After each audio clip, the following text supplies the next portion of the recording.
Hello there, welcome back to Take the Bull. So, being in this pandemic, most of the people have already lost their actual valuables and actual day to day livelihood earnings, and thinking of what could be done as an alternate. I know I have seen most of them who were into different sector has migrated into essential product and food related products during this particular period because the market is full of food products and essential products, and only those who are into these essential and food products are sustaining. On this scenario, I would like to propose one more business option, which is perhaps an easiest option and has been into our regular food consumption habit. Though we consume them in raw, this can be a great, profitable, value added business service that could have the influence of Western food culture as well. So, before we get on to the details of the business, if you are new to the channel, please do not forget to subscribe to the channel and click the bell button next to it. You people might have heard of peanut butter. So, peanut butter is something which is made out of peanuts with few other ingredients in order to use them as an edible product as a spread on various food products, such as spreading on the bread, and then on rotis, and then on bun, and on various food on a daily basis in order to consume the actual peanut, so that we would be supplied with the nutrients which the peanut has. Though as an Indian we have the raw peanut consuming habit, we do have various products made out of peanuts, and these peanuts are also added along with the regular food process, like the making of various food items would also include these peanuts in Indian culture. Perhaps the Western culture is where the people would go with a lot of spreads and a kind of jam kind of thing, and applying on top of breads and then on buns and rotis. Rotis, though they originated from India, most people still consume them across the world. It's similar to that of a pancakes, and they apply on top of it in order to have the nutrition and a tasty supplement, like tasty food on top of the regular food. So, so besides the staple, the peanut butter acts as an actual additives in order to consume the food. So you can make these peanuts using the raw peanuts procured from the market at the wholesale cost. I've given a detailed link beneath in the description box where you can procure the peanuts at the wholesale cost. Perhaps there can be a difference in the costing because what I have suggested here is something as a projection, and the actual cost may differ depending on the market and depending on the current scenario, because these are all commodities. Food products are all commodities which will have rate fluctuations, and obviously you'll have difference. So there can be anything which I have proposed, or there can be possibly, it depends on the situation and the time frame and the availability and from the source where you procure from, and proportionate to how much you procure. So it depends on the quantity you procure as well. So along with that, you require few, a little quantity of sunflower oil, and then sugar, white sugar. Yeah. So all these three would make delicious peanut butter.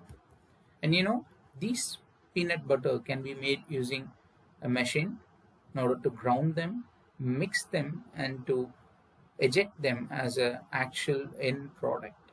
So on top of it, you have to add a little bit of preservative as well, because any food product which has to serve the shelf life, in order to serve the shelf life, they are supposed to be added with few quantities of preservatives so that they'll have uh, a longer shelf life. And that too, in the consumer market at present, all products are stored at least for a stipulated time, and it's essential that it should be added with appropriate preservatives to have the proper shelf life. So yes, this is what, as I have quoted, the peanuts, wholesale peanuts, 25 kg bag. So every kilogram would be available for 140 rupees. Obviously, there can be any difference. I would say you check with your nearest stores and the wholesalers. And this is just a projection and the reference being given. You can go with your own reference depending on the quantity and the margin which you are looking for. So you have to remove the husk, which is the skin, and then grind it to smooth. Add 100 gram of oil, and then sodium benzoate, which is a preservative.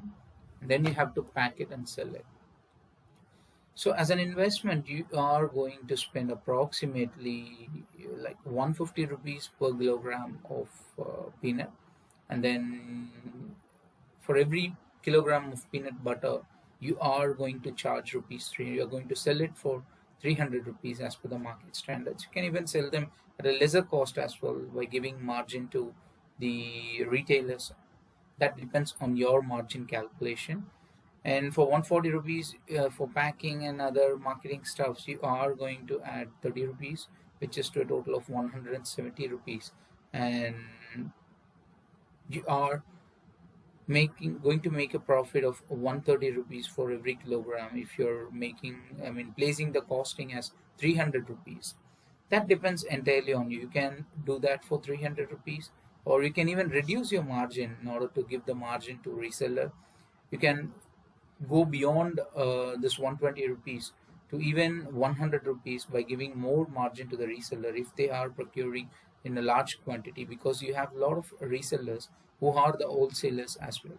So these wholesalers, just that they are going to give in split up for most of the small scale resellers, they will get at a wholesale price from you. So you have to compromise on the margin against the quantity which they procure. So this will give you a tentative profit of 30 rupees, 130 rupees, and that depends on you, 130 rupees, 120 rupees, or 100 rupees for that matter, how much ever you place as a cost. So every day you have to target for 30 kilogram. So that should be your target for sales. Any business for that matter should have a target. As I used to say in most of my videos, without target, there is no life, because every human life is dependent on a target, and every business is similarly dependent on the target as well. So you have to create your own brand, which is essential so that you'll have a market value for your brand. In order to do this product, you have to register yourself and get a FSSAI license, because it's a food product, and you can supply it with the local shops, then supermarkets, then wholesalers, and then even on online stores. We do have videos on online registrations, like registration process on e-marketplaces as well. You can register there and sell your products, and even you can do it with your reference. So if it is a reference, you are not like, you shouldn't be able to compromise. Like, you can retain your actual margin. It is not necessary that you should compromise on your margin if it is through reference. You can charge them with the actual MRP, and you can get the maximum benefit as a margin, as a profit out of it. That depends entirely on you. So this product is highly appreciable, and it has a high market value. And approximately, if you target for 30 kilogram per day, that's going to make you somewhere like 3,600 rupees, and for a calculation of 26 days, that is 93,600. Of course, this is just a projection. You can make beyond this, or you can make lesser than that, depending on the amount of supply and amount of margin which you keep. For any product for that matter, you have to look for a wholesaler and the distributor as well. So these two are the best options to market any food products or consumer related products. I guess I've covered enough of information here. If at all you got anything as a questions or queries, please feel free to let me know in the comment section. I'll be pleased to assist you on that. So if you think any particular business concept can be discussed in our channel, do let me know that as a suggestion as well. We will explore them together. So if you think this can be helpful for someone else, please feel free to share it. If you like this video, give me a thumbs up. We'll see you soon with another interesting concept. Till then, take care. Bye-bye.